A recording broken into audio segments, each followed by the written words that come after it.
आता अजित पवार महायुतीमध्ये नकोसे झालेत अशी माहिती सूत्रांकडून मिळते। लोकसभेमध्ये फटका बसल्याचं भाजपच्या काही आमदारांचं मत आहे। एक महत्त्वाची बातमी आपण पाहतोय, भाजपच्या आमदारांना आता अजित पवार महायुतीमध्ये नकोसे झाले आहेत का असा सवाल त्यामुळे आता उपस्थित केला जातोय।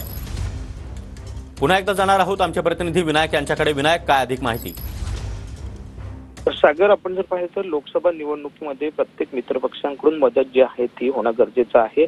अनेक ठिकाणी असं घडलं की अजित पवार यांची आमदार असताना सुद्धा त्या ठिकाणी मतांमध्ये मताधिक्य जे आहे ते अधिक महायुतीच्या उमेदवार पडलेलं दिसलं नाही आणि त्यामुळेच हा सूर जो आहे तो कुठेतरी या ठिकाणी उभा राहिला आपल्याला पाहायला मिळतं। त्यामुळे भाजपच्या काही आमदारांची मतं जी आहेत ती अशी समोर येत आहेत की अजित पवारांना घेतल्यामुळे मोठा फटका जो आहे तो बसला, त्यामुळे विधानसभेसाठी अजित पवार नको असा सूर जो आहे तो कुठेतरी दबक्या आवाजात सुरू झालेला पाहायला मिळतोय।